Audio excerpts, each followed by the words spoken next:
Rocky Mancuso was born to a small family in Nebraska on a massive cornfield. His mother was a chain smoker and his father worked hard as a Navy SEAL defending his country against invaders and attackers. Rocky Mancuso never even dreamed of playing football. He just worked hard in the garden and growing the corn. Well, I never really had any desire to be a great college athlete or even a football player at all. Growing up in Nebraska, I was poor. I had 7 brothers and sisters, and it was one boiled egg a breakfast. That's what we got. That sounds like a lot, but it's not when you split one boiled egg between 7 kids. So it really probably all started when my dad made me play high school football. When Rocky first, he came out for the team, we were struggling, and I didn't think much of him. Just a big old farm kid. Didn't think he really had what it took to probably even see the field. But he worked hard, and just a great kid. He did pretty good in the classroom. But the only problem we really had with him right off the bat was that he wanted to play quarterback. The kid couldn't throw.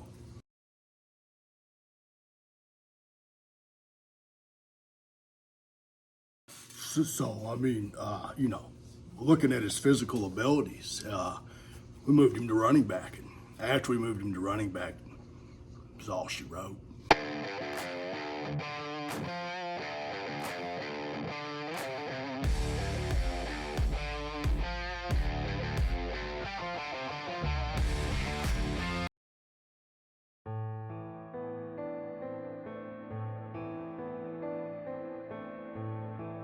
He was so handsome. I'd say.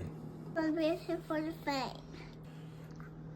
I always said that girl wasn't any good for him. I told him if he didn't get to college quick, he'd never make it. Well, the girl, she just wasn't right for me, and I couldn't see it at the time. But at 18 years old, who can? I can just thank my mother. If it wasn't for Mom telling me to pack up my duffel bag and get on Indiana, I'd probably be fixing PTO shafts right now. I remember the first day I saw Rock on campus. It was a specimen, just huge. he was absolutely massive. He had muscles popping out head to toe. And, he came walking into the first team meeting. I looked over at Mikey. He was the running backs coach. I says, that's the running back? Well, he plays defensive end. This dude's massive. Anyway, Rock, man, he took over right away, bought into the system, did everything we asked him to, coachable kid. Right off the bat, freshman year, started off, boom. He was just running the tables. Best back I've ever coached. Rocky had an outstanding freshman year, rushing for 2,700 yards and 17 touchdowns, making him a star.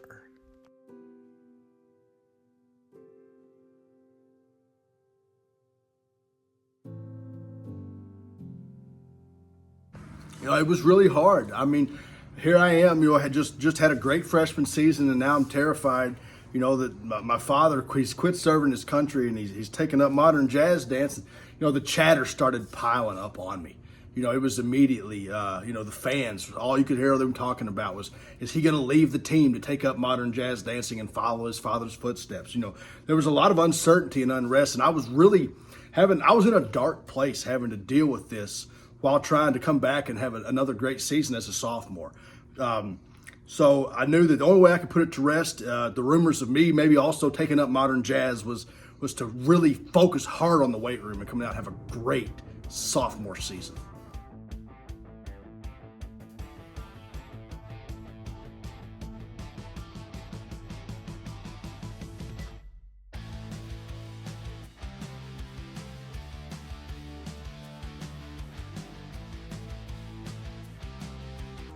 And indeed it was. Mancuso rushed for 1,900 yards and 27 touchdowns as a sophomore for the Irish.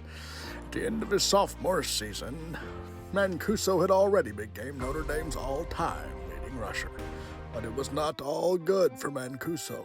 At the end of his sophomore season, he suffered a devastating injury, leaving him cross-eyed for 6 straight days. The doctors say my eyes may never uncross. When Rocky got hurt, I was so afraid he would never play again. You know, when I got knocked cross-eyed, it was something that I never actually ever really knew how to handle. You know, to be cross-eyed for 6 or 7 days in a row is something that most people don't ever have to face. And I remember calling my mom on the phone, and I said, "Mom, my eyes won't uncross." And at this time, my mother was dying of tuberculosis. And I remember she told me on the phone, she said, "Rocky, you got one choice, boy. Uncross your eyes or die like me." And I remember that time I closed my eyelids and I pulled as hard as I could to the east and to the west, and my eyes went, and they popped straight. And the rest is history. when that boy uncrossed his eyes, I'm telling you, boom, he popped his eyes back straight. I tell you what, not only were his eyes straight, he ran straight and hard and true for the rest of his career. Brought us that championship. Rocky Mancuso. Best I ever coached. And so it was that Mancuso's biggest moment came on college football's biggest stage, as he hauled in what is known as the one-handed catch. Considered by most as the greatest play in college football history, Notre Dame was down by 4 with 4 seconds to go on 4th and 39 to the Michigan State Spartans. Mancuso hauled in the catch, breaking 7 tackles on this play, going airborne at the 4, landing with the stripe of the football on the goal line, giving Michigan State a defeat and handing the Irish its 37th national title. Rocky Mancuso would go down as Notre Dame's greatest football player